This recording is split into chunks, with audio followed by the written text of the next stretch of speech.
Assalamualaikum warahmatullahi wabarakatuh. Selamat pagi, bismillahirrahmanirrahim. Mari kita belajar tentang pengelolaan keuangan negara dan kekuasaan kehakiman.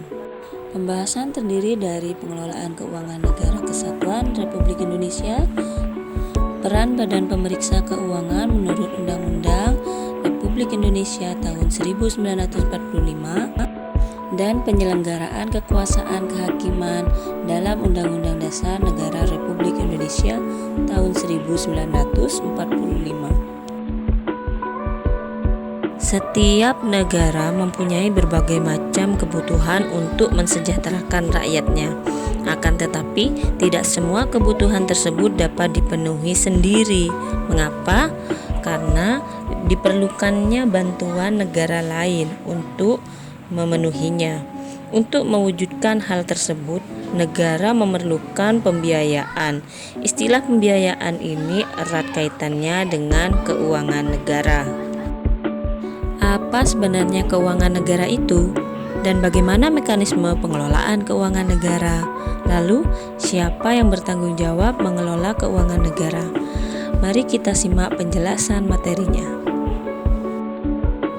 Pasal 1 Angka 1 Undang-Undang Republik Indonesia tahun 2003 nomor 17 mengatakan keuangan negara itu adalah semua hak dan kewajiban negara yang dapat dinilai dengan uang, serta segala sesuatu baik berupa uang maupun berupa barang yang dapat dijadikan milik negara berhubung dengan pelaksanaan hak dan kewajiban tersebut.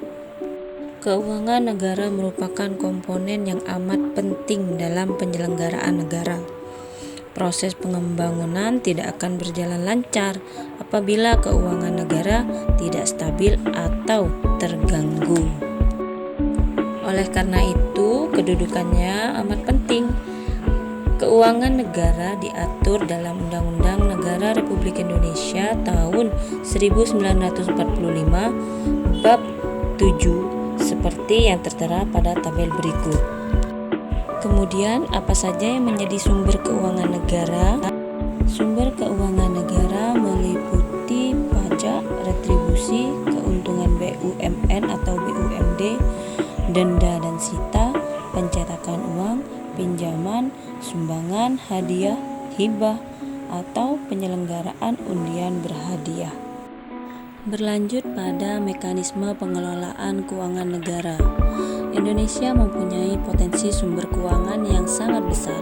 Salah satunya adalah kekayaan alam yang dapat dimanfaatkan sebagai pundi-pundi keuangan negara, seperti bahan tambang, hasil hutan, kekayaan laut, serta keindahan alam lainnya. Selain itu, negara kita juga mempunyai sumber keuangan lain yang nilainya tidak kalah besar, seperti pajak, retribusi, dan keuntungan perusahaan negara, dan lain sebagainya.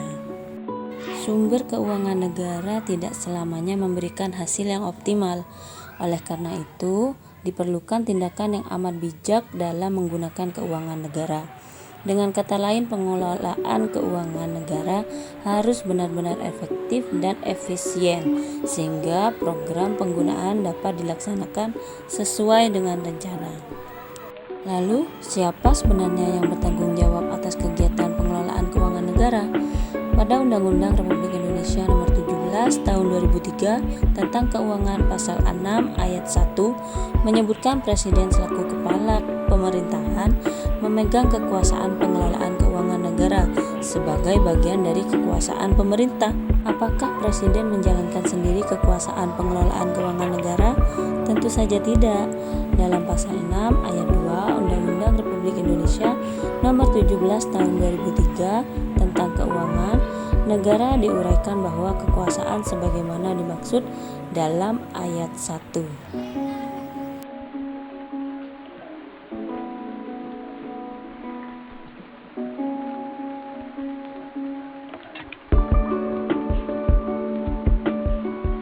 Dari ketentuan tersebut dapat dimaknai bahwa Presiden mendelegasikan kekuasaan dalam pengelolaan keuangan negara ini kepada Menteri Keuangan, Menteri dan pimpinan lembaga negara, serta kepala daerah seperti gubernur, bupati, atau wali kota. Dengan demikian, dalam pelaksanaannya tidak akan terjadi pemusatan kekuasaan pengelolaan keuangan negara hanya di tangan Presiden. Dari uraian tersebut dapat disimpulkan bahwa Presiden dapat menjalankan kekuasaan pengelolaan keuangan negara tidak bertindak sendiri. Akan tetapi Presiden harus melibatkan lembaga lain yaitu DPR, DPD, Kementerian Negara, dan pemerintah daerah. Sekian materi hari ini. Jangan lupa like dan subscribe videonya. Saya akhiri. Wassalamualaikum warahmatullahi wabarakatuh.